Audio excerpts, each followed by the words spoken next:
pleasure and privilege on behalf of Matan, Rabbanit Malke Bina and Rabbanit Oshra Koren and Marty Herskovitz of Creating Memory to welcome you all to this unique and moving event. A big thank you also to the Ranana Moatza Datit and Yoshev Rosh Aryeh Friedman for partnering this event with Matan.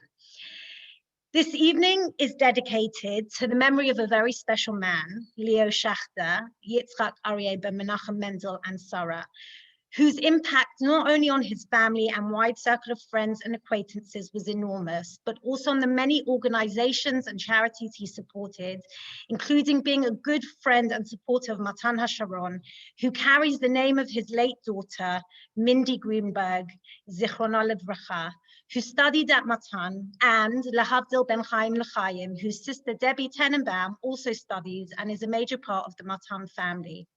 A man whose warmth, sincerity, humility, and dedication to Yiddishkeit shone through, and who is deeply missed by all who knew and loved him. He was the mechutan also of Rabbi Yitz and Blue Greenberg, and Rav Yitz will add a few words about him before he speaks. May his memory be for a blessing. Yehi zichro baruch. A few housekeeping announcements before we begin. You've all been muted, but you're welcome to open your cameras. It's obviously far more pleasant for us, the speakers, to be speaking to faces rather than blank screens, so you're all welcome to do that if you can. We're going to be leaving around 15 minutes, hopefully at the end, for questions. So please either PM me on the chat, private message me on the chat with any questions or comments. Try to save them towards the second part of the evening, even if they're about the first part of the evening, and I'll hopefully be able to then jot them down and read them and choose a few of the comments to be either spoken by the person themselves, or if you prefer, I can read the comments also, the questions also. Finally, there's a recording being made and it will be posted on the Matan website in the coming days. It's also live on Facebook, so anyone can go to the Matan Facebook page and watch it afterwards. Matan is very, very excited to be partnering this event with an organization called Creating Memory, whose founder and director, Marty Herskovitz, has been instrumental in putting this evening together. Creating Memory attempts to harness the creative process through exploring emotional themes present in the Holocaust to connect future generations to Holocaust memory. In doing so, it moves towards healing and empowerment. The manifesto of Creating Memory is particularly relevant to this current period here in Israel, where we move in many ways from siren to siren, from Yom HaShoah to Yom HaZikaron and Atzmaut, from Auschwitz to Jerusalem, from burning children to the flag of the modern state of Israel, from death to life, destruction to construction. There's an inextricable link between these two sirens, between these two events. But there's also a very vast chasm that separates them. The siren on Yom HaShoah is about the trauma of our recent past. It's about 6 million of our people who died and millions who went through unimaginable horrors. It's a siren of survival. It's a siren that calls us to resist handing Hitler a posthumous victory. But the siren on Yom HaZikaron, that siren's about the present. It's about our modern state and the sacrifices made by our soldiers. It's about more than just our survival. It reminds us that we're a chosen people, not as a privilege, but as a responsibility. And part of that responsibility is to shoulder the burden of memory. Tonight, we address this exact imperative. The Holocaust was an event in history, but it's also part of our national and individual memory, and hence our identity. As Rabbi Sachs, Zichrono Livracha, beautifully states, history is his story, an event that happened to someone else at some time else. Memory is my story, something that happened to me and is part of who I am. History is information. Memory, by contrast, is part of identity. Tonight, on the heels of today's siren, and in anticipation of next week's, we reflect on how we are to fill that siren, the scream, the sound, the ineffable, with content, with identity, with imperative, both religious and national, so as to make the Holocaust not just another historical event, but part of our national narrative. As we read on Seder night, we're commanded b'chol dor vador, in every generation, lirot et atzmo ki'ilu yatzanu mitzrayim, to see ourselves as if we left Egypt. Our generation has another call. How do we tell the story of our own modern slavery, of our own Mitzrayim, of the Shoah?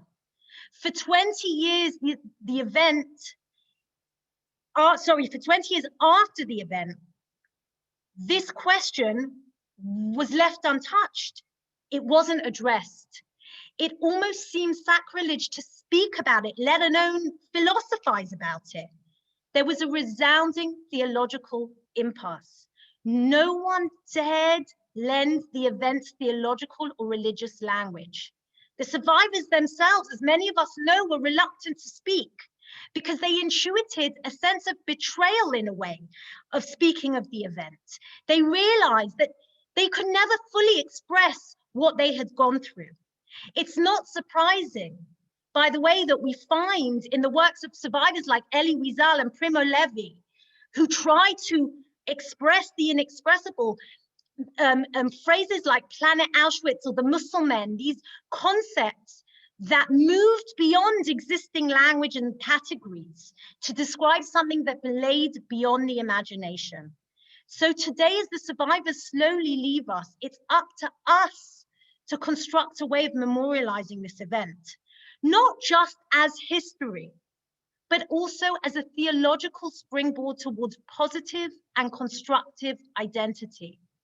It's this dialectic between the past and the future, between silence and speech, rupture and repair, that informs the survivor's experience as well as the post-Holocaust theology of Rabbi Yitz Greenberg. My grandfather, a religious Jew, he lost his entire family in the Holocaust at age 16, and he traveled to the modern land of Israel and fought in the War of Independence, after which he met my grandmother and moved to London. He remained religious, but in the eyes of me, his small granddaughter, he was a pious, warm, loving believer. And yet, every Leil HaSeder, he would start shouting at God during Vihi She'amda. He would say, "It's not true. God didn't save us. He didn't fulfill his promise."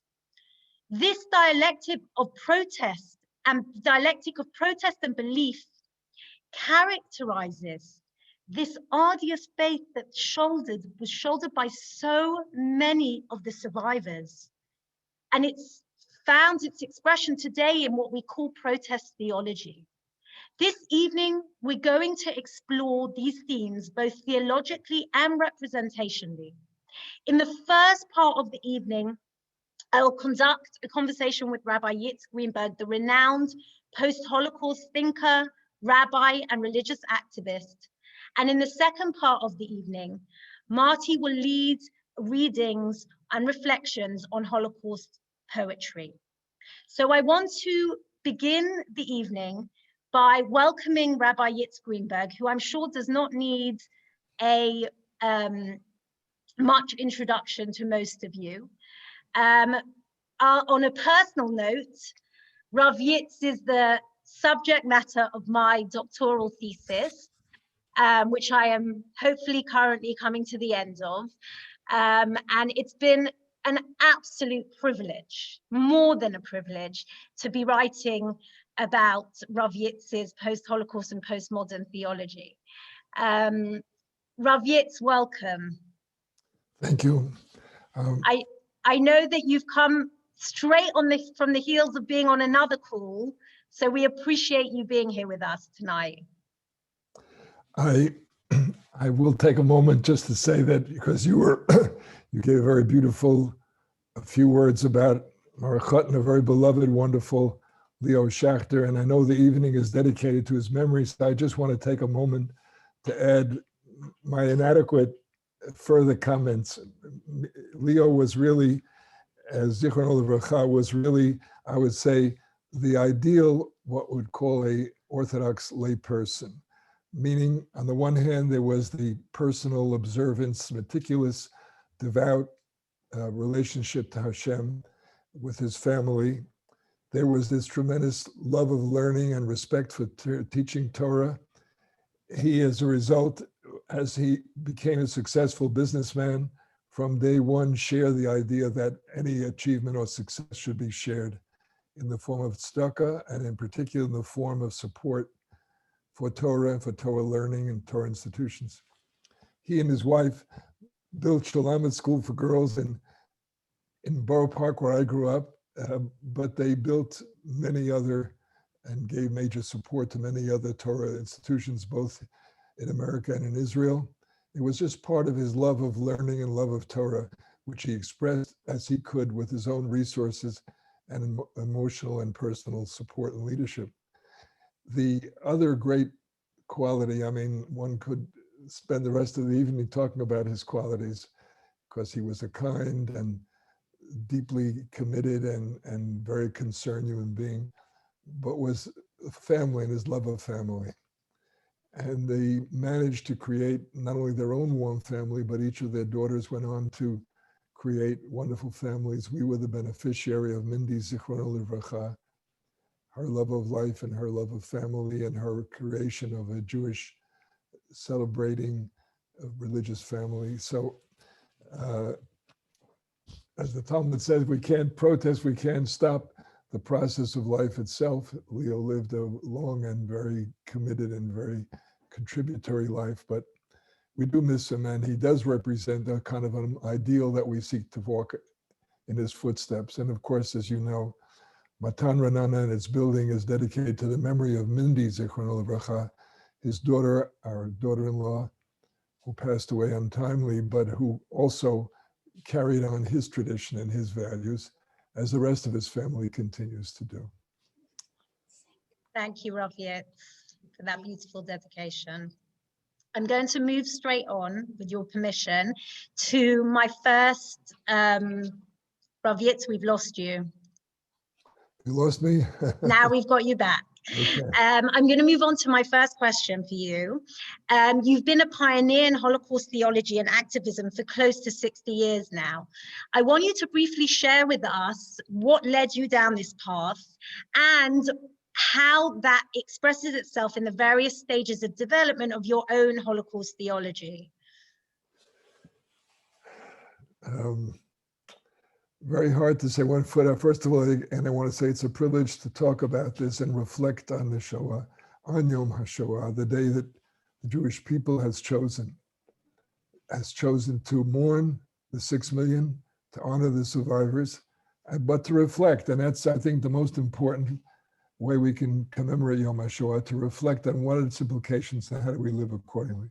And I want to say, I grew up in America, in Brooklyn, in Borough Park. During the Shoah, I was a child and then a teenager. And the truth is, I was completely or pretty much oblivious to what was going on. And the truth is, I grew up in a modern Orthodox observant home. My father was a Talmid Chacham of awesome proportions, a teacher of Nechav Shas of Talmud every day. My mother was a deeply devout woman. I still remember her prayers and conversations with God every Friday night, particularly as she lit the candles and talked about her children and grandchildren with Hashem. And I grew up with a good fortune of having a wonderful Torah learning. My father learned with his children a lot, but also the yeshiva I went to. And I would say I was a liberal, but fulfilled and very satisfied modern Orthodox rabbi, feeling very complacently that this is the best way of life, it still is, but also that it's sort of fully adequate to all questions. In 1961, Blue and I had our first child, Moshe, and I won an award to be a Fulbright professor, visiting professor at Tel Aviv University. I was at the time an academic. My field was American intellectual history. And I went to Israel with that plan in mind. We were thinking of Aliyah, but I was thinking of being an American academic. We arrived in Jerusalem. We wanted to live in Jerusalem. We're religious Jews, and Jerusalem was our vision. We arrived in Jerusalem. It was the last week of the Eichmann trial. And I remember a friend called me and said, you know, I have protectia. We can get, it's very hard to get a ticket now, but I can get you a ticket to attend. This is the last session or two. Would you like to go? And I said, no, you know, I'll read about it in the papers. It isn't that urgent. And then, of course, 2 or 3 weeks, I'm not sure when, and maybe it was the testimony, I'm not sure what. Suddenly it took over my life. I suddenly realized and I started to read, and I started to go to Yad Vashem, and I would, 2 days a week, 2 hours, I went to teach American history at Tel Aviv University. And then the rest of the time I became completely caught up in reading about the Shoah at Yad Vashem. And it was a devastating experience. It was the killing, the cruelty, it was staggering. Yad Vashem was neglected in those days. Frankly, they didn't have a budget. I don't know what the problem was. It was cold. I would sit there for hours in the wintertime, wasn't properly heated. And it was so cold, and the chill got into your bones. And of course, the chill of the testimony was much worse than the physical testimony. Rav Yitz, had your parents never spoken to you about it? The truth is that it haunted my parents. They had tried to get, my mother had 4 brothers with large families. My father had 2 sisters left behind with large families. He had a 3rd sister who was not married, so she agreed to come to America in the 30s. The others didn't want to leave. And it haunted them for their whole life that they had not brought them out and that they were all wiped out. So, but they never talked about it. I guess they wanted to shelter their children. They wanted we should suffer less. Occasionally the hints and they mentions, but not officially and extensively. So what happened in Jerusalem was really overwhelming. I was just totally unprepared for it. And it was religiously devastating too, because I really couldn't understand how could God let this happen. I'm an observant Jew. I loved it. I always felt fulfilling it. There were days I would get up in the morning and put on my tefillin, and then I would choke. I really literally would choke. I couldn't say the words.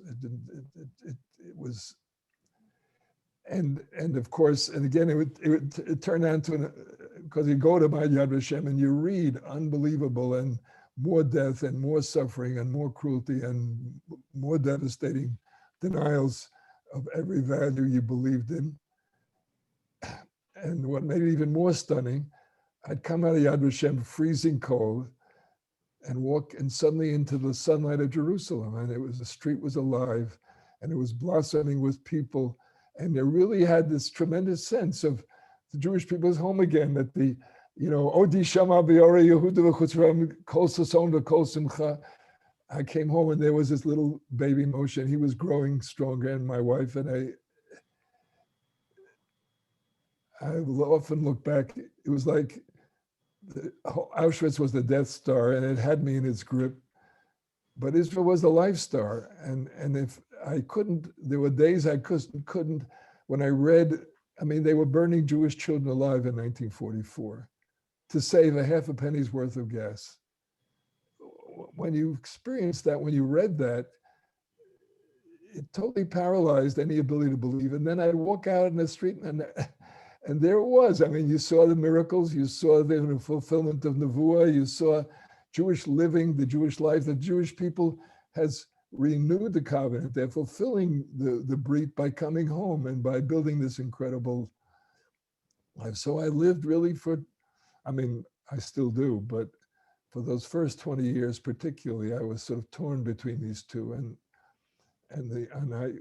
frankly, I sort of realized immediately, number one is that the Nazis are out to kill all the Jews, not just the Orthodox Jews. And I came to realize that the Jewish message, whether it's about God, whether it's about Tikkun Olam, whether it's about the promise of Messianism for a world totally repaired, is not just the Orthodox Jews. And for that matter, when I talked to my friends and my colleagues, they didn't have answers. The only answer that I heard, the Haredi answer that we're being punished for our sins, I mean, I couldn't accept that. It was revolting. I sort of felt no God that I could respect and love would have wished such suffering on Jews. For what? Because they were not observant, because they were not, I couldn't accept that. And so again, I had no choice but to wrestle with the question. And I have to say again, part of my understanding is understanding Jewish people, that they're heroic people, that they were continued with faith, that they continued with life, they rebuilt Torah. 80% of the rabbis alive in 1939 were dead by 1945. How did the Jewish people respond to this? They created more yeshivot and more people studying Torah full time than ever before in Jewish history. So it wasn't just that they recreated the life of Jewry, they recreated the Torah and the way of life of Jewry. So this, and of course I felt we can't go on living as if this hasn't happened. And just as Pesach and Yetziat Mitzrayim became the core of the Tanakh, because God redeemed us and because the experience of redemption is the best proof of the Jewish dream, that the whole world will be someday free and the whole world will be a Gan Eden. So, and just as the Chazal responded to the Churban, to this incredible destruction of the exile, by saying that, yes, we understand again that we live with the memory and by the principles that we learn from the Churban, including the fact that God self-limited and allowed the Romans to win, that God is asking Jews to take more responsibility for Jewish life and Jewish history. So I came to realize if the Tanakh comes out of the Yetziat Mitzrayim and the Talmud comes out of Churban Habayit, what should come out in a time when we have a destruction greater than Churban Habayit and the exile, and a redemption Israel greater than Yetziat Mitzrayim? Again, I think about it for half a minute. 600,000 Jews came out of Egypt. 600,000 Jews survived in the war for independence. But after them came 850,000 Arab Jews from exile and from marginal oppressed status, the persecution, to full dignity in Israel. And after them came 1 million Russian Jews, and after them came hundreds of thousands. So by any measure, we are living through a Yetziat Mitzrayim greater than the biblical one. How do we express this? How do we live this? And to me, that has become the central challenge, really, of Jewish life, it seems to me, to respond adequately both to the Churban and to the Tekumah and to the creation and the reliving of the Brit adequately. And to Rav Yitz, can I interrupt you? I know you always speak about the idea in many of your writings that Yom HaShoah maybe isn't enough, that perhaps we, over the years, we failed to give enough weight to the event in our cyclical calendar. Is that still the case, or do you feel that the Holocaust has been given enough religious weight? In my judgment, the answer is no. By the way, again, I start Yom HaShoah and Yom HaTzmut, in my judgment, are part of the Jewish calendar and have a religious weight, just like Pesach, just like Tisha B'Av. These days, I believe, will become, over the course of Jewish history going forward, as weighty and as influential, and will shape our teaching, our Torah, our values, our practices. Will be just as there's Zecher L'Churban in 20 different ways. So Yom HaShoah is not alone any more than Tisha B'Av is all alone. Yom HaShoah should be included with a menorah in the house, a menorah comparable to the 6 million menorah. Should be accompanied by what? By all kinds of learning Torah, all kinds of practices, reciting the names of the victims. I mean, there are 1,000 details that remain to be filled in. Yes, I believe a living halacha will do that, as a living halacha will also create for Yom HaTzmut and throughout the year. I'll give one last example. So in addition to Yom HaShoah, maybe a second day, like we have beyond Tisha B'Av, we have Asar B'Teves, so we have Yozayin Tammuz. How about Kristallnacht as a second day, and so on? That's on the one hand. And on the other hand, I believe very strongly that we're going to create days of celebration that Israel represents. The Shoah is the climax of Jewish suffering. For 2,000 years, we kept adding periods of mourning and suffering to our calendar. The Sfira Omer, the 3 weeks between Tisha B'Av and Yud Zayin B'Tammuz and so on. Well, I believe that with the birth of Israel, we have a turning point in Jewish history, and now the tide flows back to life and celebration. So just as Yom HaTzmaut started this process of liberating the Jewish calendar and filling it with life and joy, how about Yom Yerushalayim as another bookend? And I believe before we're done, between Yom HaTzmaut and Yom Yerushalayim, we're going to fill it in. Instead of the present mourning, we're going to have more and more days of celebration and joy. It'll be a mitzvah to have a wedding during this period instead of a minhag not to, because it's part of the celebration. I really feel every day Israel, I'll give one other example. To me, every day that Israel exists is a semi-yontif. And I personally say tachanun. Most days not, because I feel it's a semi-yontif. But I say tachanun only on like bad days, let's say Yom HaShoah, or on Kristallnacht, or on days of Yortzeit, days of particular mourning. But in general, my feeling is that the Jewish people should be in the process of creating more and more life celebrations and more affirmations of joy. It's a way of showing that we trust and believe in Hashem, that this third time, the famous line, the third Commonwealth will not fall, Masada will not fall again. Well, I think that's a form of trust in Hashem, that this restoration is a permanent one, and it's unleashing a tide. That's, so again, it's what you caught it well. There's a major unfinished job on the part of the Jewish people.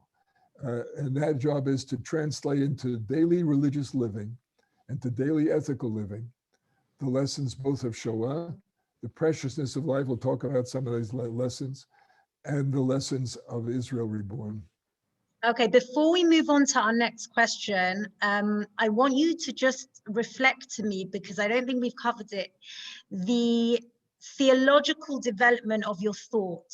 I know that it went through 3 different stages, but I really want us to try and understand, because this part of the evening is focused on theology, I want us to try and understand what that meant for you. So let me shorten it and get to the point of it.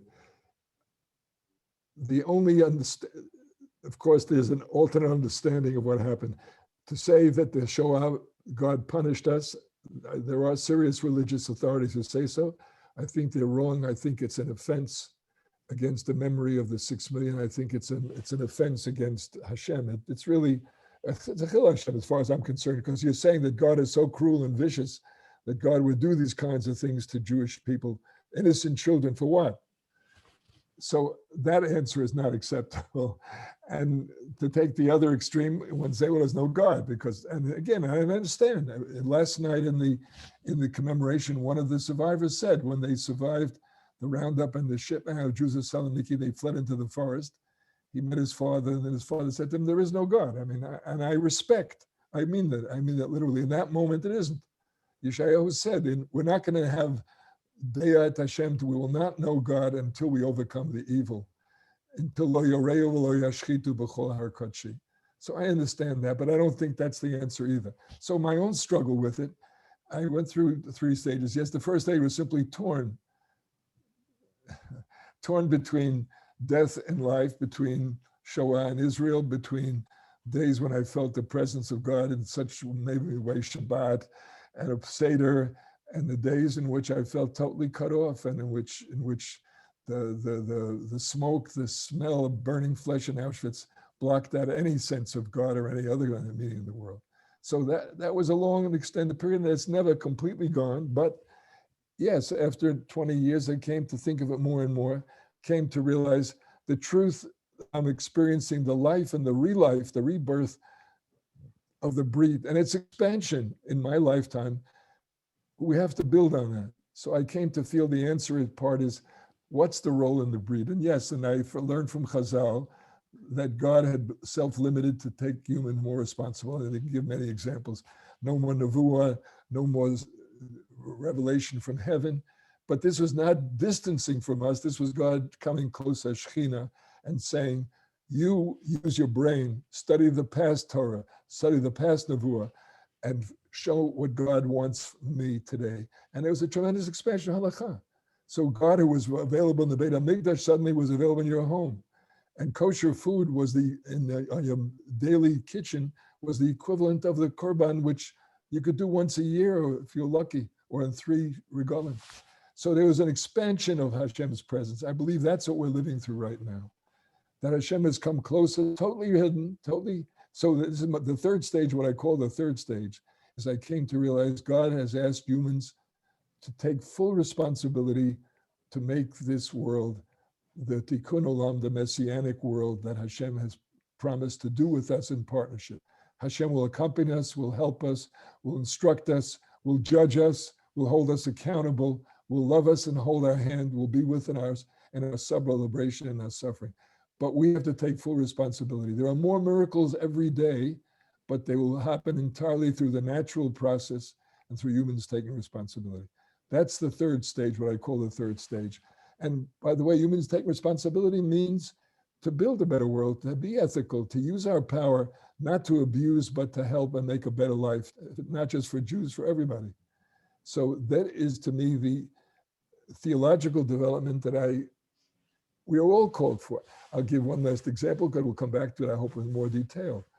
It means that the halakha is not finished, that we are partners, and the halakha wants to achieve, and dafka, after the Nazis degraded Jewish life, we have to upgrade Jewish life. After they dehumanized and treated people as inferior, we have to raise people up to full equal dignity. But to me, that means halachically too. That means women who have not had the full dignity of full learning Torah have to be given that opportunity. That's what Matan represents.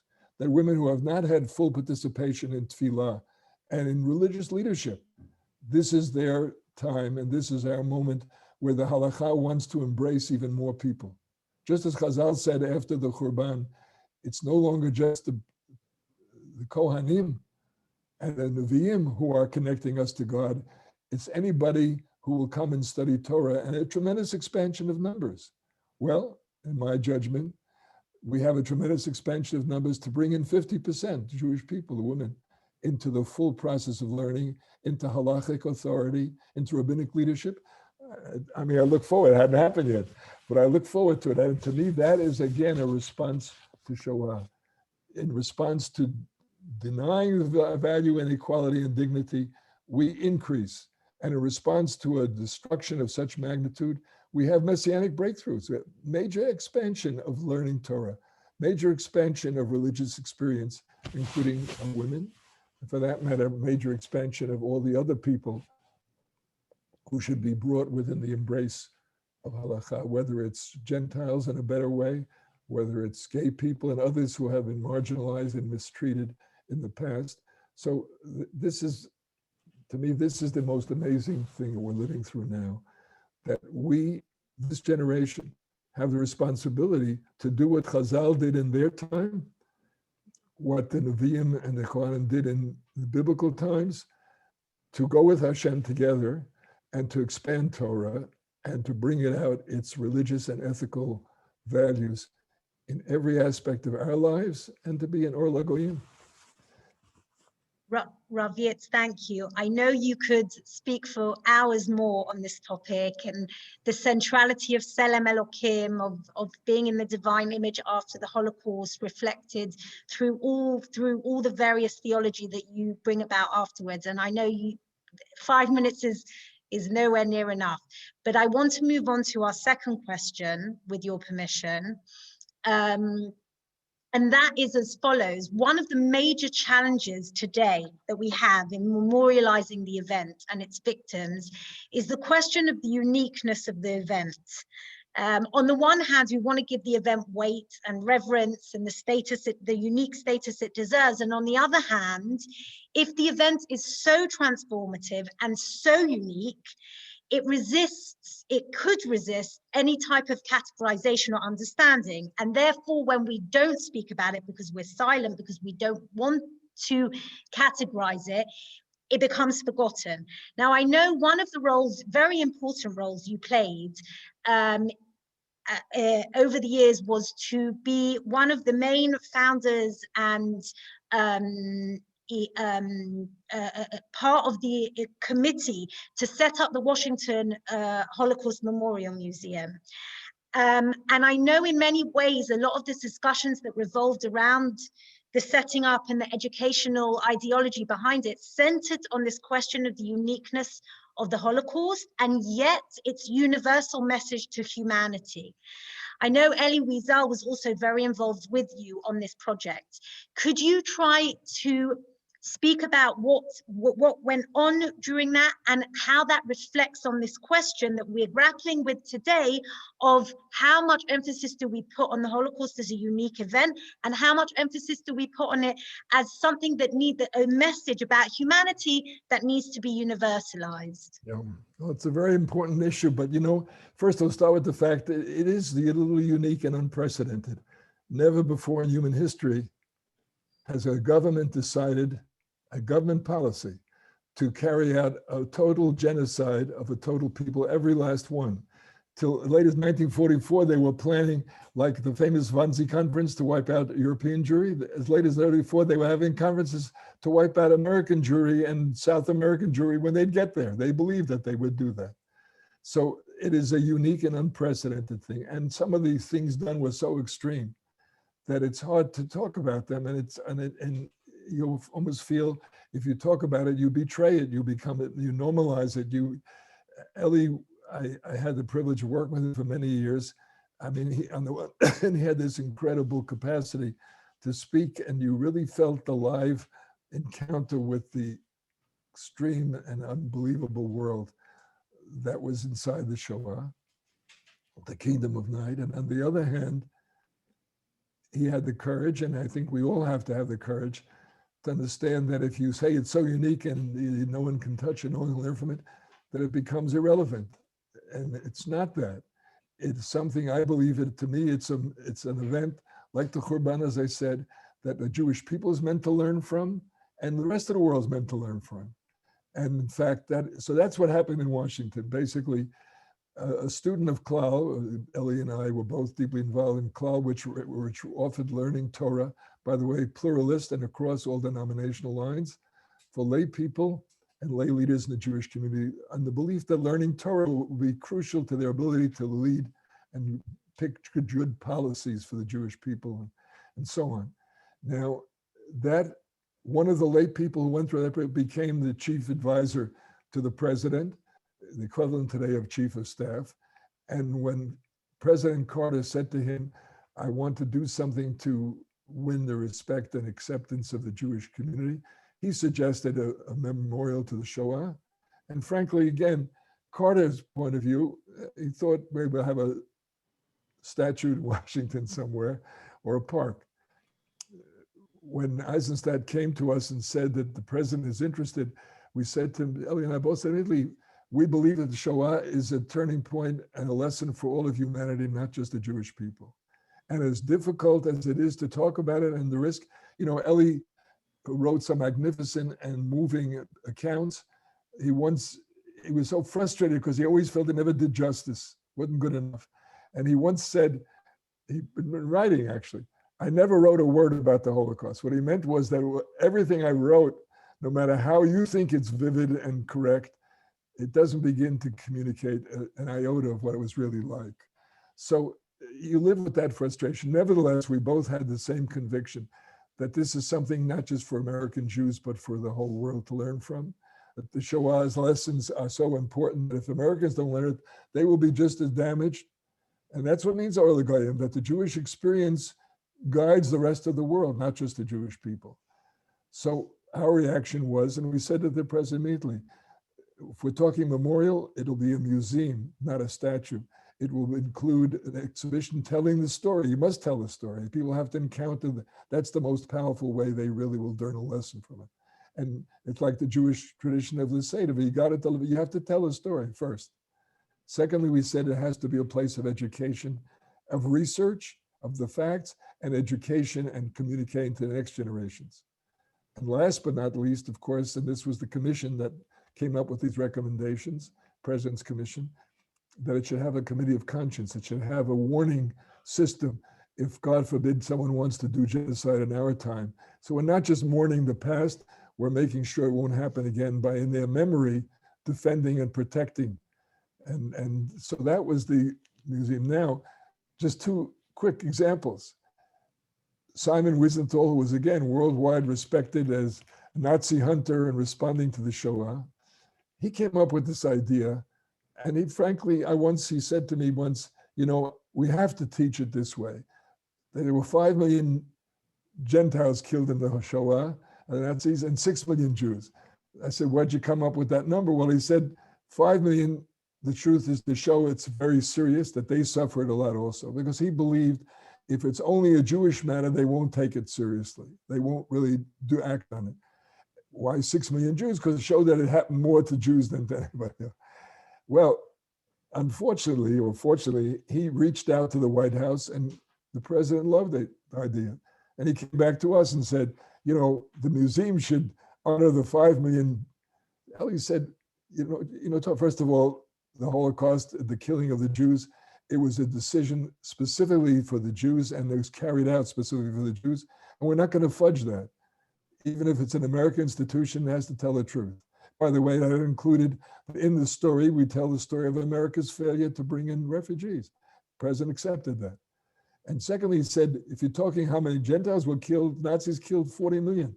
So they're not tricks. We have to have the courage to describe the Holocaust and all its uniqueness and all its Jewish suffering, and at the same time draw the lessons for the rest of the world. And that's now, in fact, I will say, to the extent that gay homosexuals were pulled into the Holocaust and pulled into the camps, obviously not on the same scale and not attempt to wipe them all out, we will include that story. To the extent that the gypsies were caught up and thousands, hundreds of thousands of gypsies were killed in the process, we will include that because they were literally in the death mechanisms of the Shoah and Auschwitz and so. But we're not going to falsely universalize by turning this into, just another genocide, just another, that's not the truth. So that was a challenge it was a big leap of faith. And to this day, I have to say, it's on my mind because we were worried that once it becomes a federal institution, there's the risk of it becomes simply Americanized, and you lose the distinctiveness and the courage to describe what was different and what was unique about the Jew.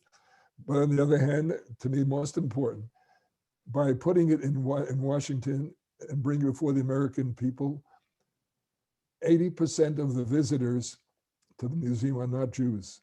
And it is now the third most visited museum on the National Mall, even though it happened 8,000 miles away from America. And what do they do when they visit the museum? Well, when you get the surveys, they say, this has made me realize how vulnerable democracy is, how important it is to protect every human group, including the minorities, because they can be turned into this terrible tragedy. How important it is that the police and the judges be protected in their independence and in their justice and not taken over, Nazified, and how, therefore, we have to make sure that the FBI and the police and the army are all trained and exposed to Holocaust. So it has been an amazing challenge. And I'll give one last example, again, because Ellie understood, and he represented that. He was the chairman because we all felt that only a survivor would have the power and the capacity to communicate this story that way.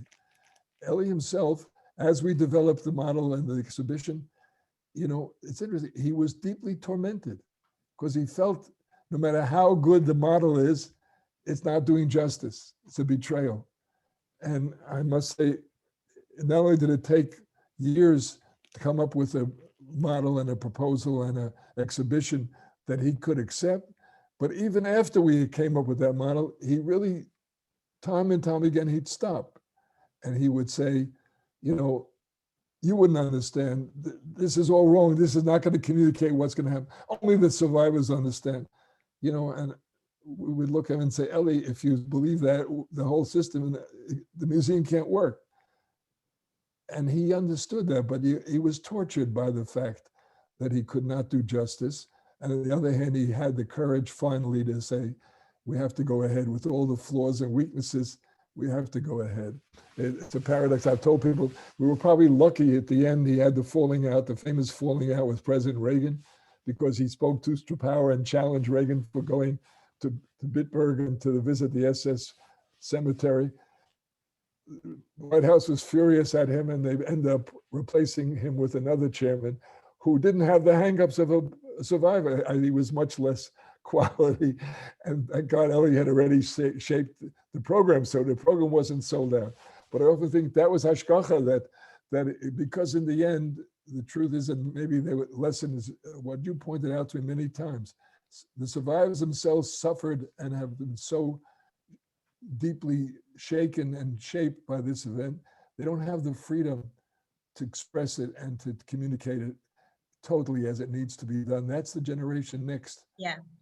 So this is when we discuss this, and we're going to have to finish, even though I know we could speak for hours and hours more about this. But when we discussed this in our original conversation, I suggested, I'd never heard this story about Elie Wiesel before, and I suggested that perhaps it was only after he left, because of his falling out with the president, that the museum could actually take the ideological and educational methodologies presented by everyone else on the commission and bring it to its materialization. And it really made me think about, again, what we're talking about tonight, and that is, how do we memorialize an event, not from the generation that went through it, which obviously we still want to hear the stories and the narrative, but how do we make it into the next generation, or the generation, the third generation after the Holocaust? How do we make that into the narrative that continues over the many generations to come? And perhaps it is, in fact, the second and third generation that has the ability to take a step back, because they are not the survivors, because they are not the survivors who feel they are betraying the story by speaking about it, that they are not infused with the rawness of the trauma, that they're able to overcome the impasse of speaking.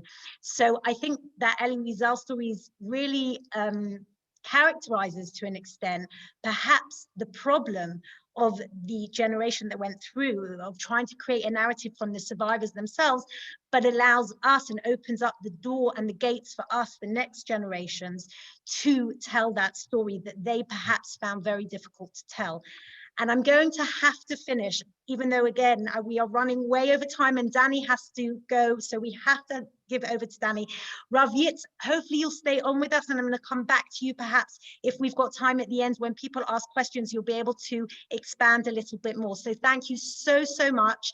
And we're going to hand what I think we're going to do is, Rav Dani, we're going to ask you to read now, because I know you have to go, and I'm going to come back on afterwards and read my part and talk about the transition from theology to poetry. So I apologize, we've run slightly over. I'm going to hand it over to Rav Dani, if that's okay, and then I'm going to come back on. Thank you very much. Thank you, Rabbi Yitz. And thank you, Tanya. That was so special and moving. I was thinking, you mentioned Elie Wiesel, and I read something that he wrote yesterday about the inability of words to describe what we've gone through. I'll start with a poem. If we can move to the poem Blessings, that so everybody can see, maybe. I think it's part of the PowerPoint. Thank you. Blessings. At the bus stop, you pointed at me. I turned my head. Undaunted, he approached and took my hand, his silver-framed glasses askew. Let me finish my say, then you can speak, he said. May God bless you 3 blessings, that you join in the building of the third temple, that you live to see your children and grandchildren under the wedding canopy, that all your enemies be vanquished. I am mentally ill. Please give me some money so I can go to Yechezkel's grocery and buy some food, which I did. Some would dismiss this incident, but I have not. You see, my mother stood on the frigid ground of Auschwitz, whose cursed soil petrified the spirit of generations. And I like to think that now God sends his peculiar messengers to bless me, to resuscitate my soul. When I read those words of Elie Wiesel yesterday, I was thinking of your transition now from theology to poetry, how poetry has a different way with words and an ability sometimes to describe things that words can't touch on or can't reach.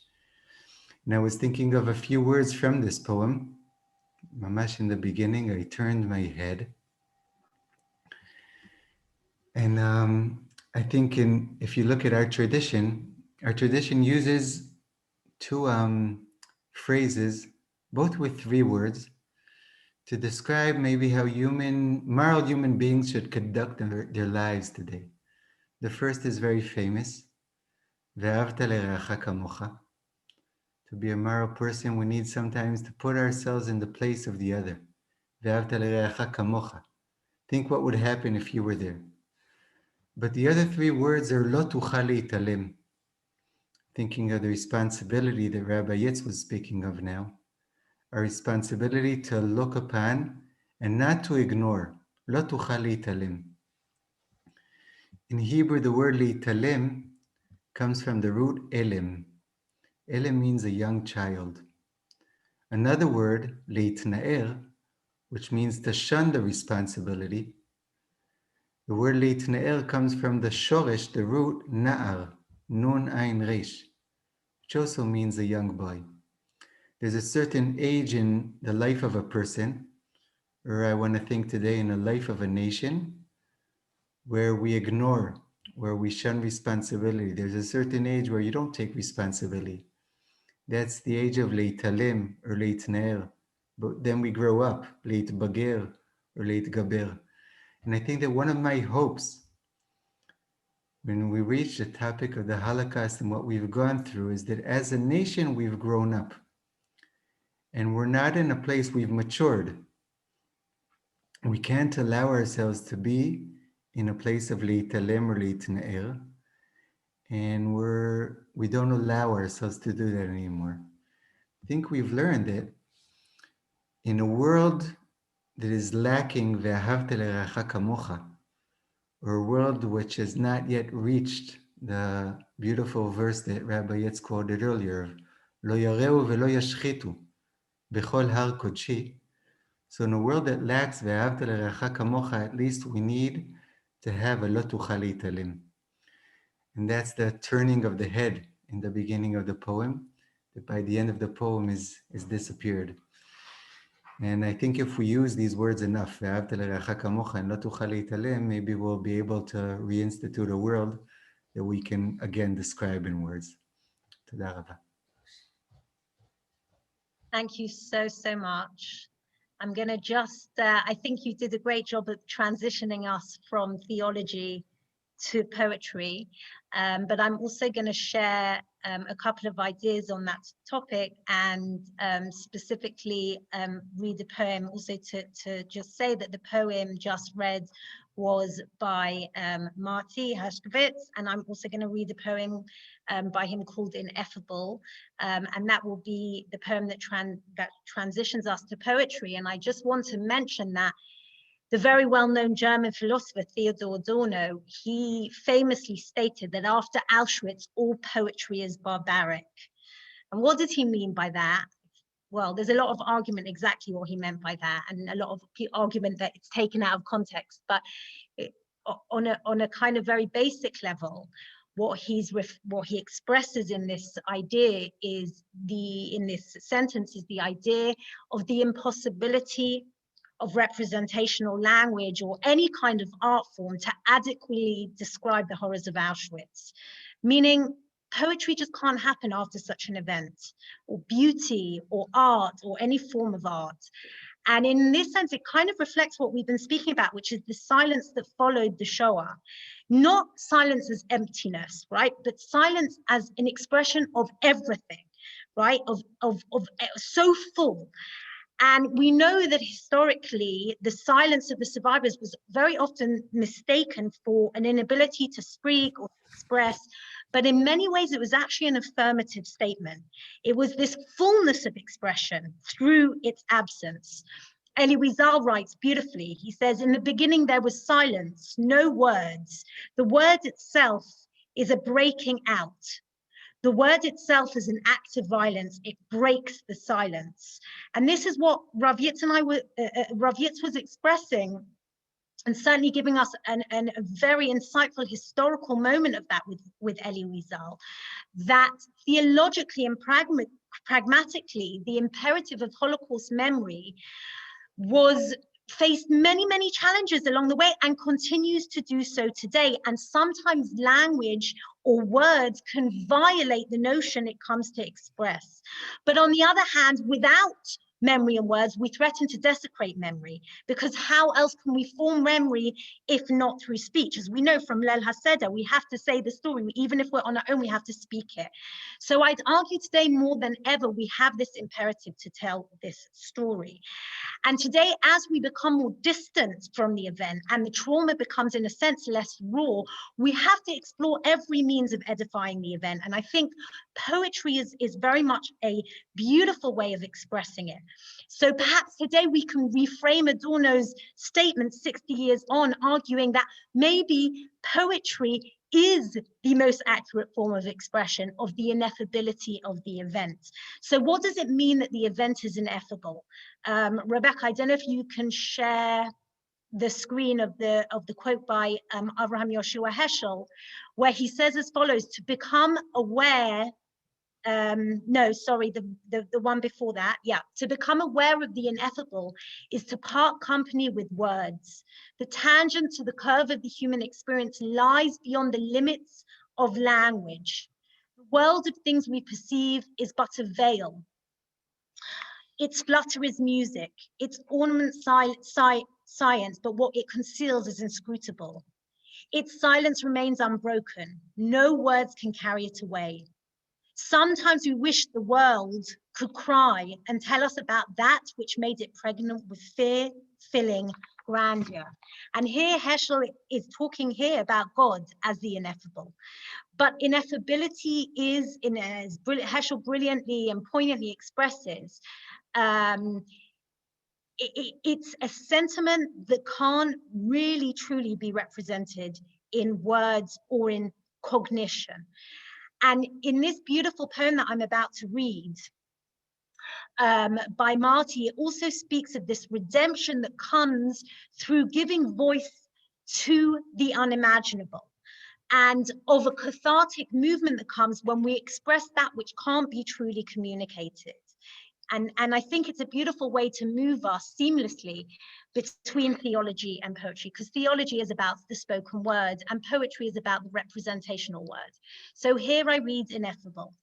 In the face of the ineffable, there can be no words, they say, only silence.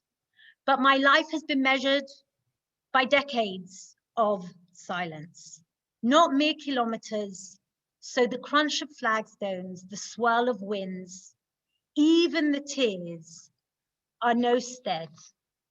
Here in Auschwitz, silence will not suffice.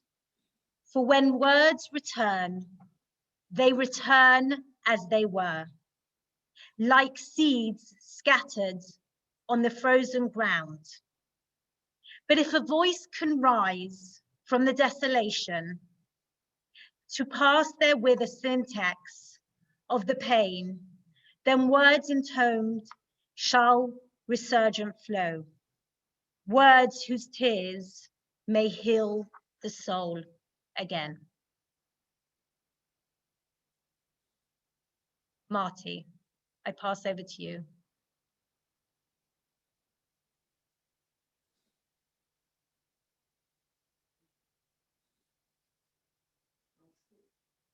Thank you.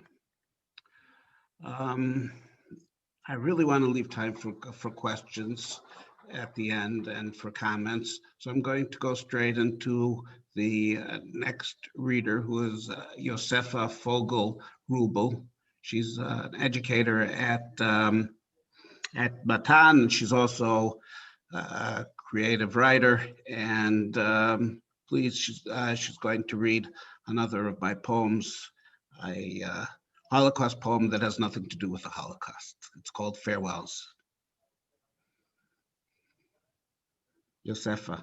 Yeah, that's exactly the reason why I picked that one, and I'll speak about that in a minute.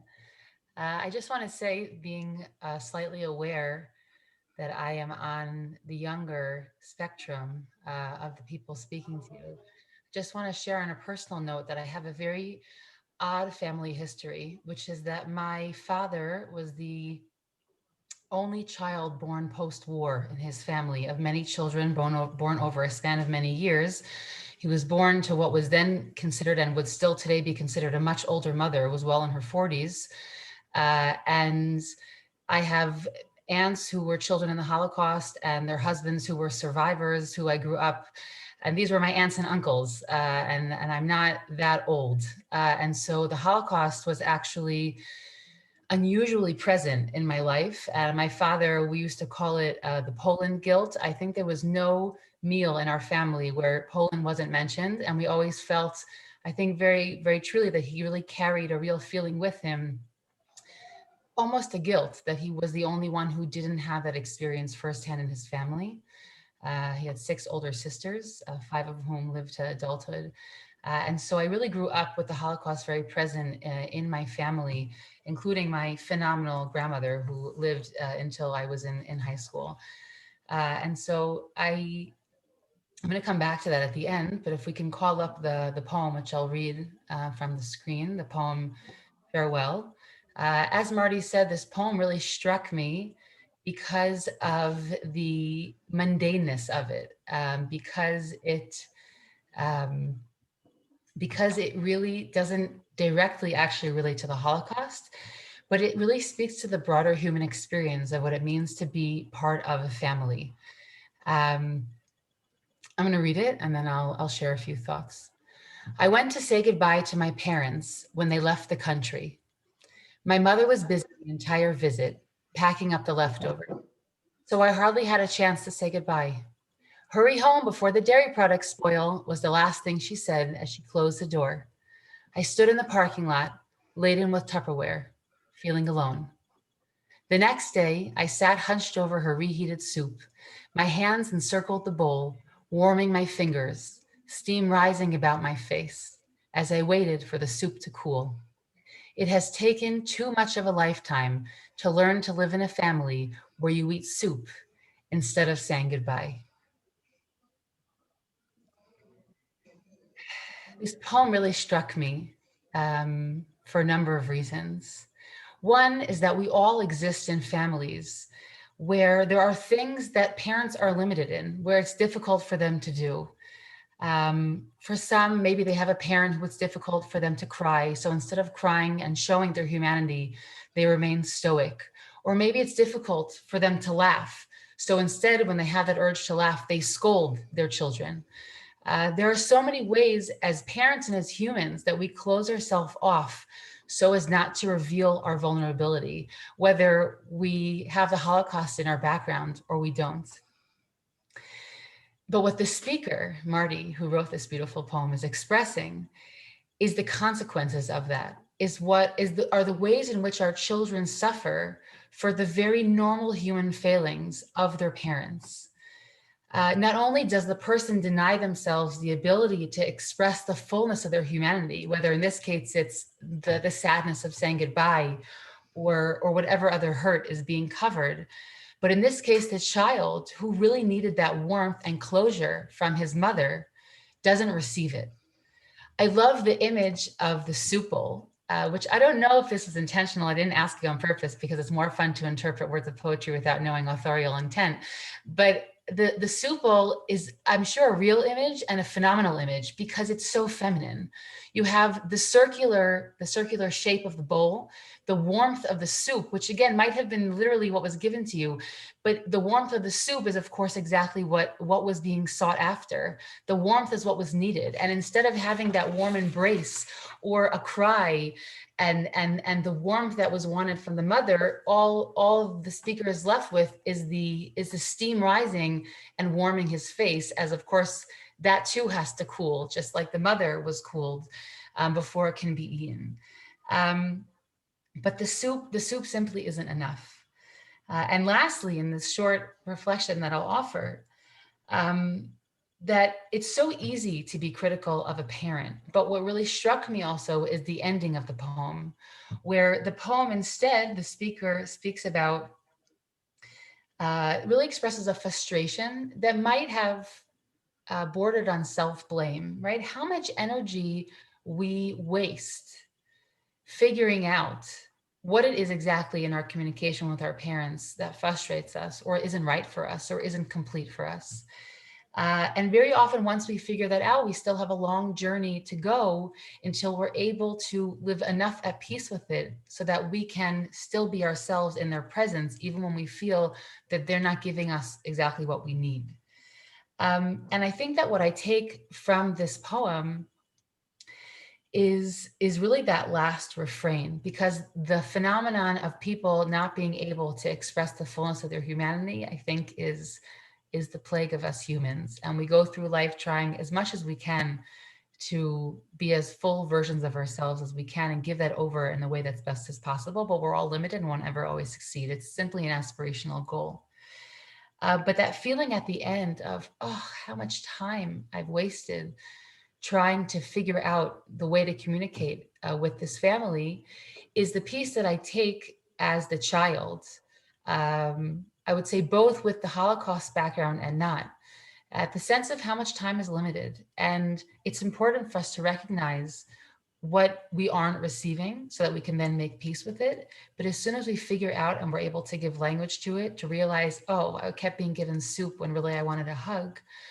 I think that that is when we realize that time is precious and that we have a limited time to spend with our parents, whether they're survivors or not survivors, and that as much as possible to be able to grab onto that and recognize the limitations of others, and also that time itself is limited. Thank you so much, Yosefa. That was very, very touching.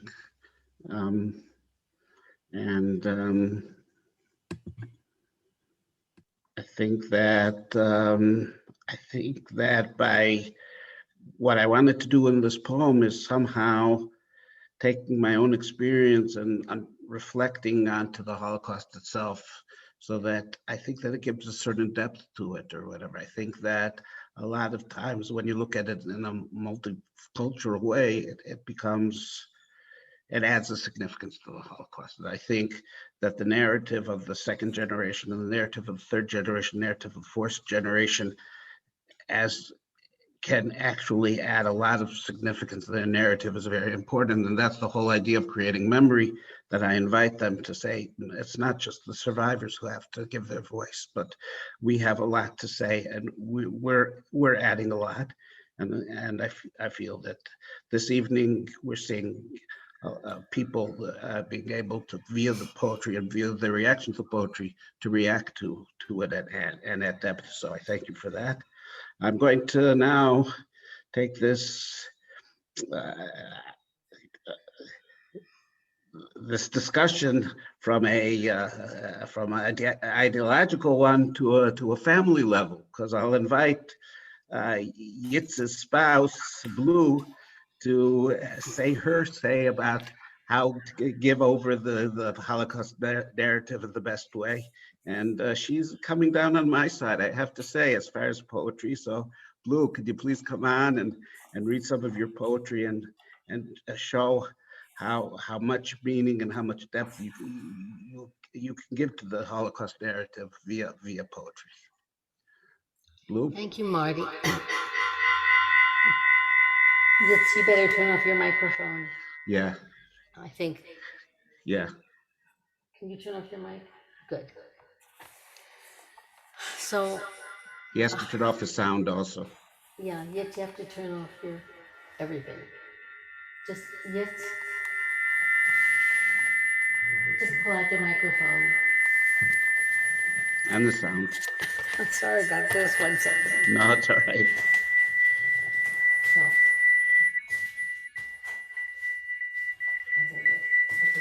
Just close the computer.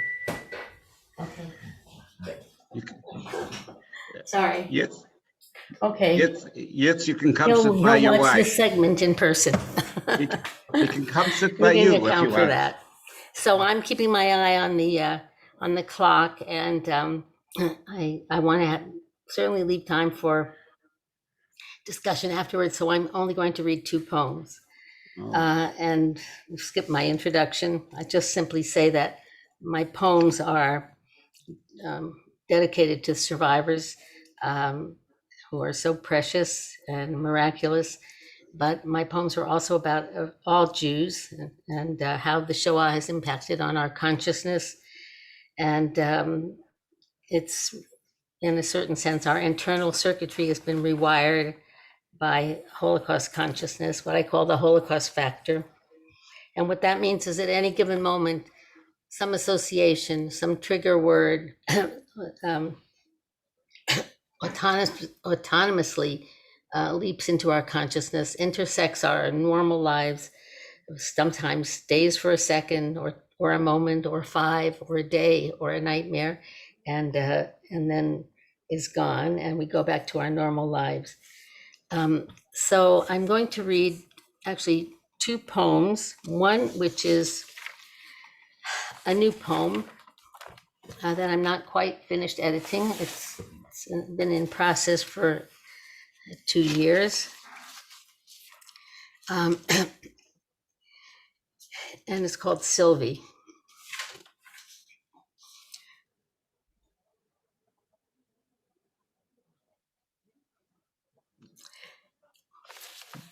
I'm not sure now if I'm on Yeah. the screen. it's up on the screen now. Good. It's not that she's named after my mother. It's that she's so adorable, so smart and worldly at age 8. This well cared for youngest of 7 is everyone's favorite in a family of no favorites, as we've learned a few lessons from the Jacob Joseph days. She comes upstairs where we live. Every day she comes with bright comments that hurt my ribs from holding in my laughter. Her father says every day, every sentence. Last night she came up to say goodnight. Upon seeing us at work in our home offices at 10 p.m., she says, "Now guys," we're 84 and 87, "it's late, so stop working, go to sleep." She pauses at the top of the stairs for a response, but there is none, so she offers her parting shot. "I trust you," and she's gone. Last week, she rejoiced at my first vaccination. "Now we can hug again." "Yes," I say, and snuggle in bed. "No, I don't do that anymore. I've changed." Maturity or victim of corona? At age 5, she sat at the kitchen table with new crayons and pad, while her 6 siblings and parents watched on the kitchen TV a Yad Vashem kids-rated Yom HaShoah film. But Sylvie was busy with flowers and dragons and new alphabet letters writ backwards, and she never lifts her head, while the 7 and 9 and 10 and 12 and 14 and 16-year-olds keep their eyes fixed on the large screen.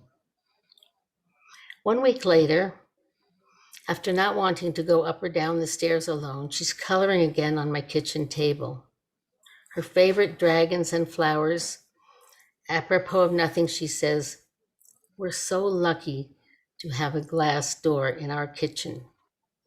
Now, I'm not reading the rest because that's not part of the poem that I took out. I guess the earlier edition got out, but I want to just talk a little bit about that. And those are some things that I edited about. So I knew that her comment was about the Holocaust. I knew the comment about the kitchen door was about the Shoah. But what did she mean? I knew it was the Holocaust factor, that it had already was part of her DNA at age 5, which was when that incident took place.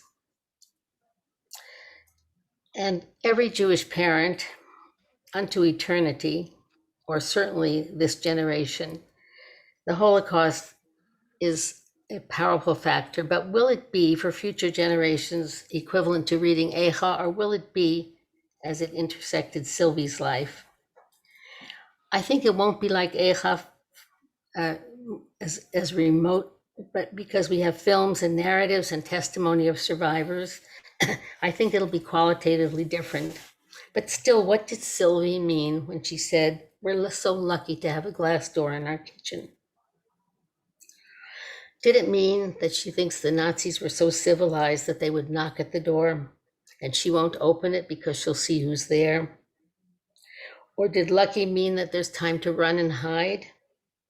Or did lucky mean that they won't break the glass? What happens at age 10 or 12 when Sylvie learns of Kristallnacht?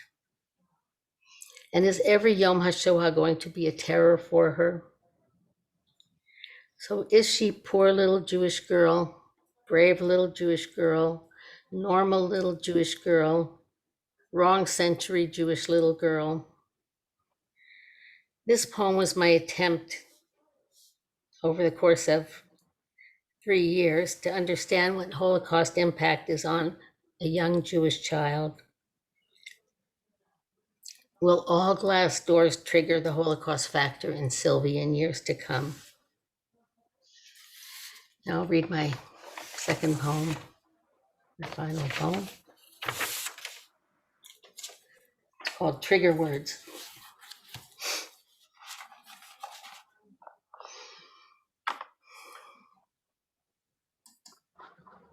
Next. I'll begin. Here we go. Trigger words was number 5 on the list, Marty, or whoever's managing this. Trigger words. Action, barking, boots, butterfly, cattle car, chamber, chosen, collaborate, dreck, dysentery, experiments, eye sockets, forests, gold teeth, lampshade, latrine, orchestra, soap, solution, swine, transport, wheelbarrow, yellow, God.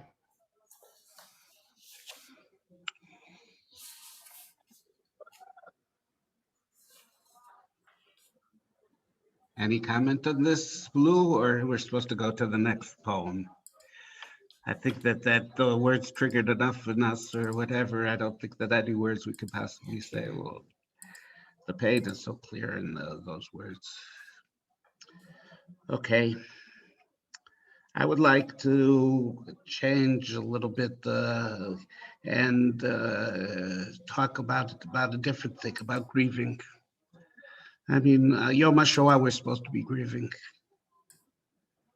We're supposed to connect to the loss that we had.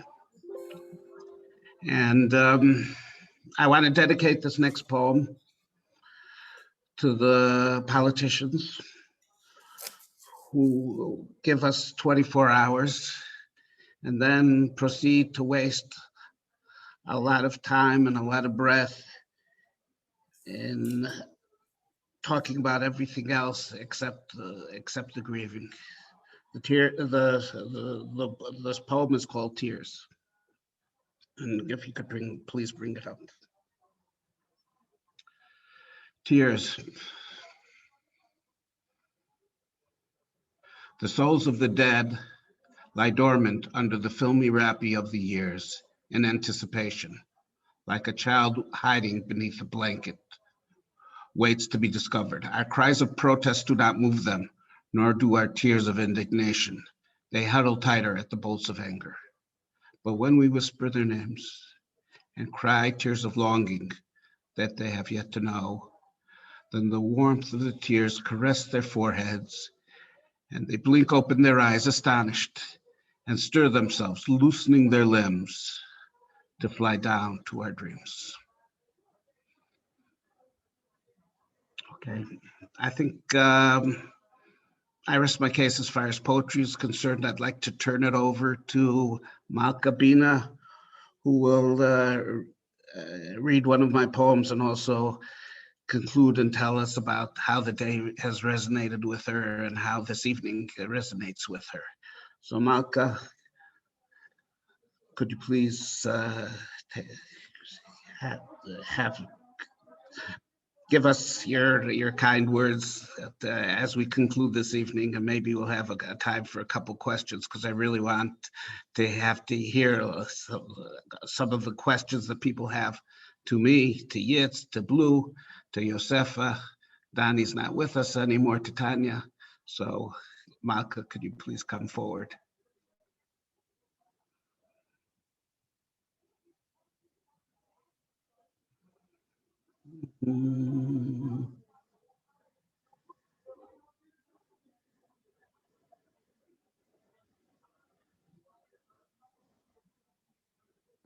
Is Malke Bina with us? Hello? Hi, Malke. Hello? Okay. Hi. Unmute yourself. Unmute yourself, please.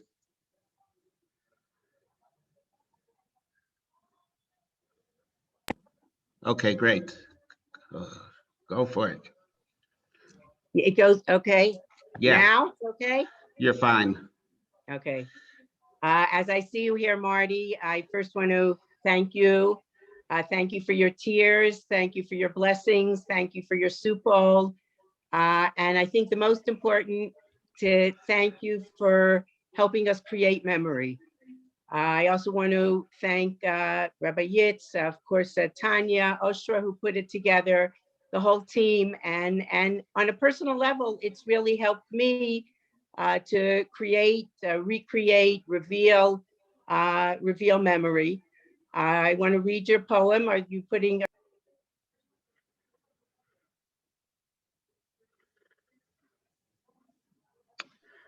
Malke, you're on mute again. Every time she touches the screen, yeah. Malke, you need to unmute. We can't hear you.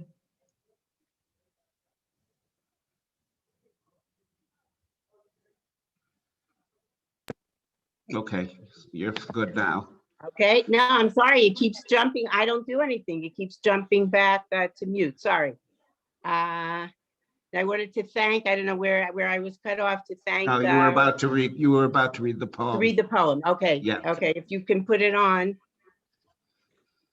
And I just want to say that I think this poem that Marty wrote, the poem of Names is a wonderful, really in-depth way to create memory. And Marty in this poem creates memory of his grandfather.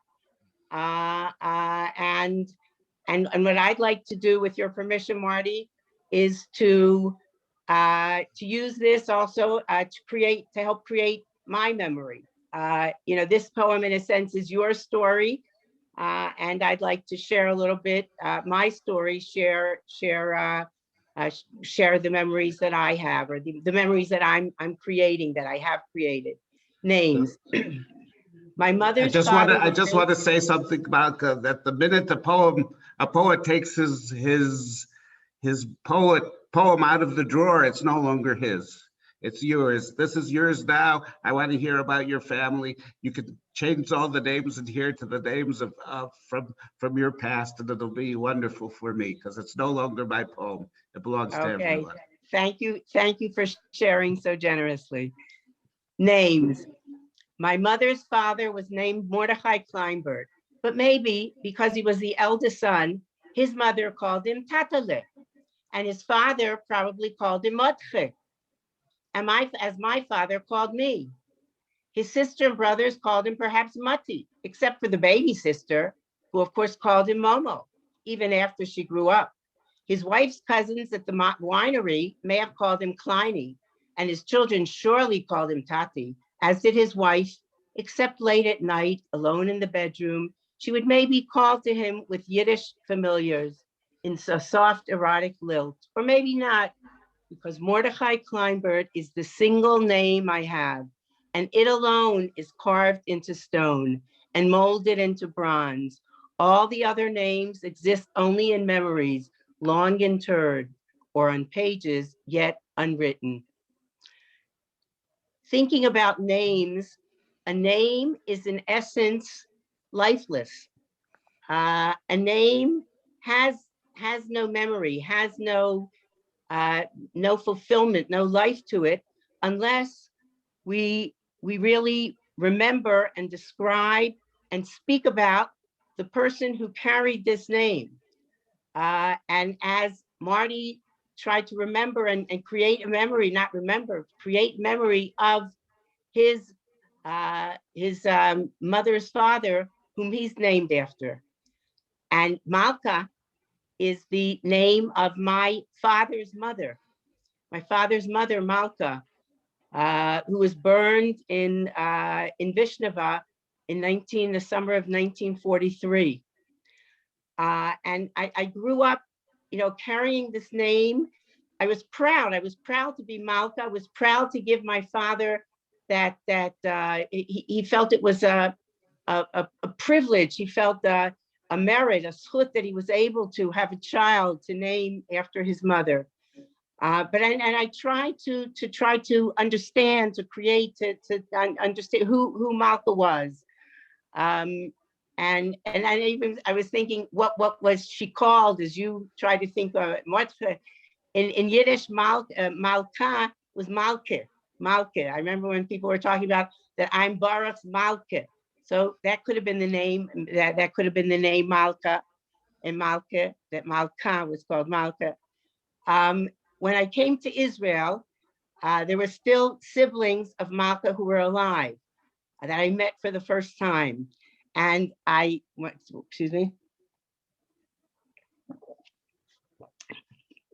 asked them to tell me about Malke. And they also are four of her siblings survived and were living in Israel. They actually even were Zionists and came before. They were living in Israel.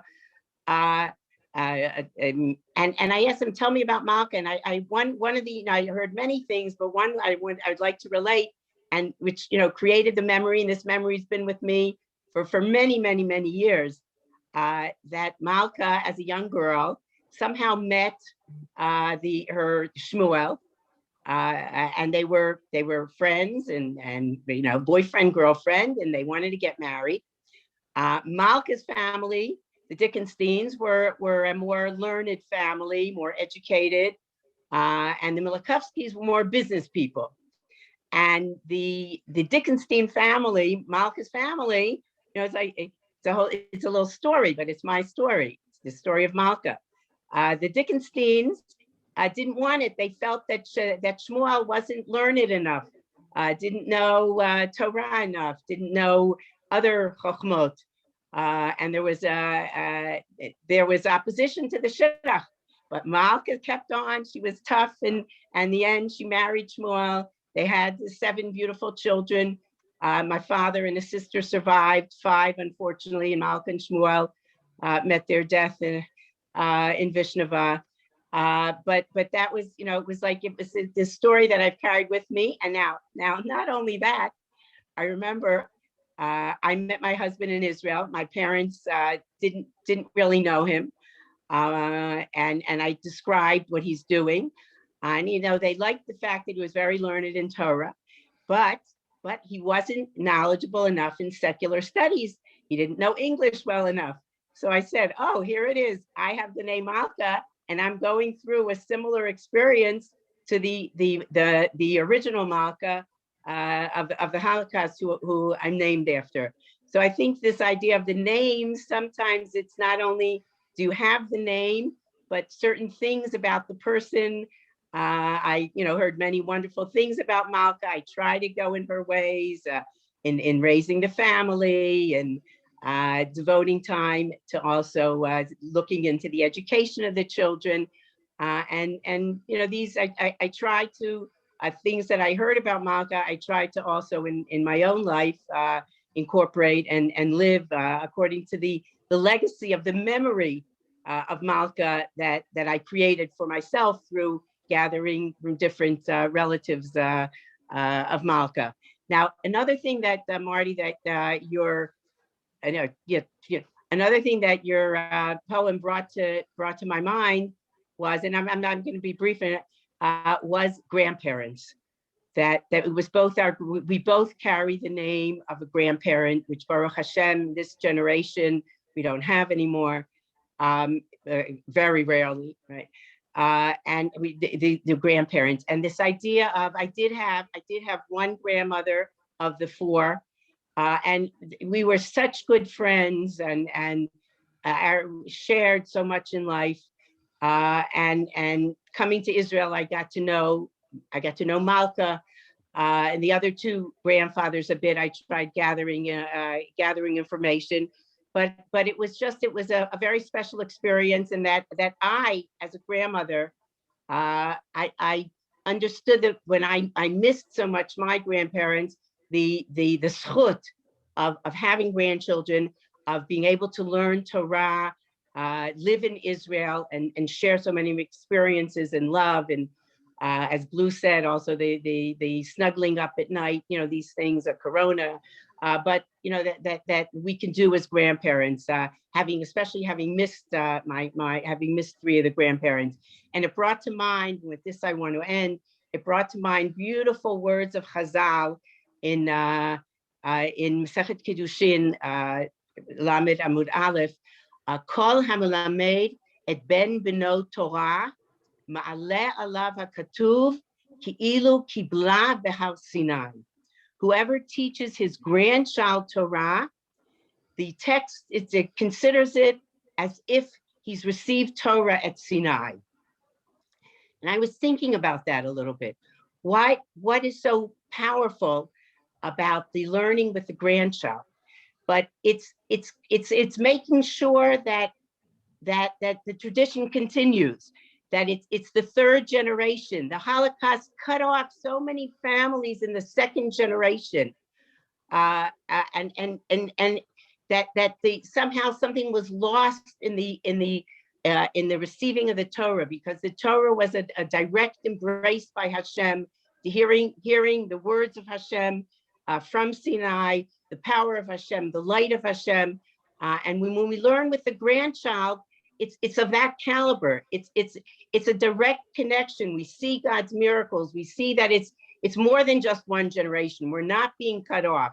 We're able to continue building our families and building our future from generation to generation. And this is in learning with your grandchild Torah, as if you're right at Har Sinai, as if you're connected to Hashem. This grandchild is in a sense a form of Hashem that you connect with and embrace on a very personal level, and pass over the Torah to him. And I was looking in the Psukim, one pasuk that I remembered, because I want to close this with the remembering the Holocaust. And this pasuk, I want to read it because it just it's so powerful. V'hal Sinai ashan kulo, mipnei asher yarad alav Hashem ba'esh, vaya'al ashano ke'eshen hakivshan, v'yecharad kol hahar me'od. This brought to mind the furnaces and the smoke of the Holocaust, that unfortunately, that we didn't have our relatives and in the Shoah, those who perished of the Shoah in the Shoah, they had a different Kabbalat Torah than we have when we have our grandchildren. They had the Kabbalat Torah only of the Ashana Kivshan, right? And now when we learn, and I'm connecting this and with Yitz, when we learn Torah now on a daily level, and when we at Matan, when we present the different shiurim that we have, and the women are able to learn, and Marty in the different programs, we'll have the Har Sinai, that embracing, that warm Har Sinai, and it will uplift, to somehow the Holocaust generation had to have the hand of Hashem in a way of the smoke of the furnace. But now when we are back, we want to have a different type of Kabbalat Torah. When the third generation continues, the third generation, it's the Kabbalat Torah of a direct connection and a warm embrace with the light and the fullness of Hashem to come back. Right? There was at one point in the Holocaust the Ashan HaKivshan, but we're now rebuilding that with connection to grandchildren, with names, with creating memory, and with continuing the Torah learning and the legacy of Am Yisrael. Thank you very much to everyone for putting together this beautiful evening, and Laila Tov. Marty, do you want to say anything before we take questions? No, just go for it. Okay, so I know we've kept you all on Zoom a long time. If there are any questions, please send them now in the chat. At the moment, no one's asked anything. A few people have mentioned, and perhaps with this, if there's no further questions, with this I'll conclude. As I'm concluding, I'll keep my eye on the chat to see if anyone's adding anything. A few people have mentioned their memories being Holocaust survivor, being the children of Holocaust survivors. And I think that this is a very important narrative, a narrative I know my parents both belong to. And that narrative is a narrative that I think today more than ever is going to be the future narrative, the narrative of the Holocaust survivors' children. And it's part of Judaism, which is ultimately a tapestry of memories.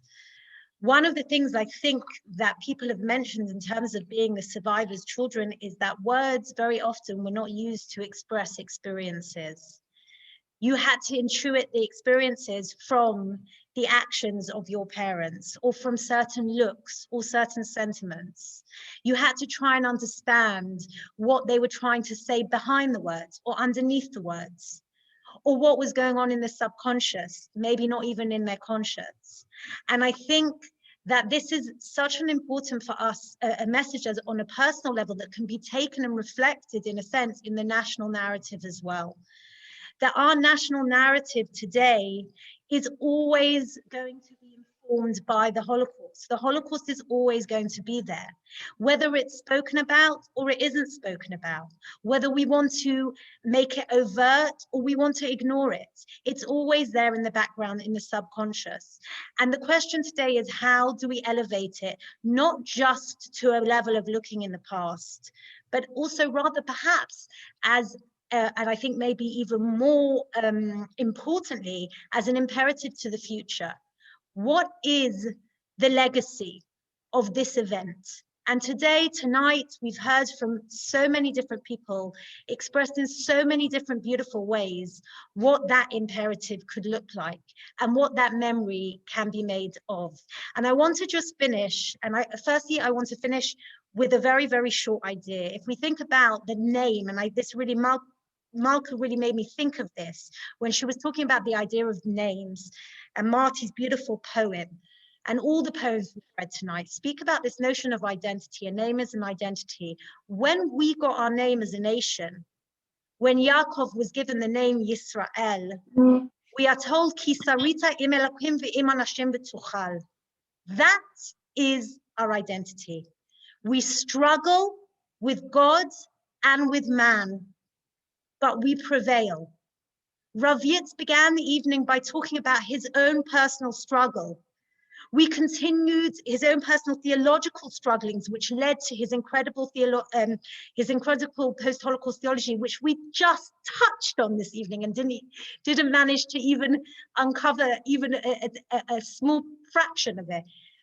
But so much of what we heard tonight was about this struggle, a struggle of faith, a struggle of identity, a struggle of relationships between parents and children, a struggle of our own national identity and what it's going to look like, what the Holocaust will look like in the future. But what Yaakov is told when he struggles with that angel in Chabkuk is, V'tuchal, you will prevail. As Am Yisrael, as we sit today, listening to the siren, and next week we will stand and listen to another siren. We know that the message to us, to our forefather Yaakov, is v'tuchal. You can and you will prevail. It won't be easy. It's a struggle. But from struggle is born identity. From struggle is born perseverance and resilience and faith. And that is something I really believe we all have to cling onto. To the Yaakov, to the heel, to the past, to looking behind, and to the Yisrael, to the Yashar, to the straight, to the forward, to the future, to thinking how we can take the past and redeem it in the future. That is the evening we have gone through tonight, and that I really believe is the message of Yom HaShoah, of Yom HaAtzmaut, of Yom HaZikaron, of Yom HaAtzmaut. I thank you all once again. I'm just checking the chat to see, again, people have written some beautiful comments, but I thank you all for being here. A special thanks to Rebecca, who has wonderfully technically overseen the evening. And again, thank you to Marty, to Rav Yitz, to Blue, to Dani, to Yosefa, and to everybody, to Rabbanit Malke and Rabbanit Oshra, and everybody who has been involved in this evening. It has truly been a unique evening, and I pray that we all take some positive and uplifting messages from the evening that will propel us into the coming weeks and into the coming year, please God, that it should look better than the year that we've had, and we should take the messages of the Holocaust forward with us as a mandate for the future. So thank you all once again for joining us, and we will meet again soon at other Matan events. Take care and have a good evening.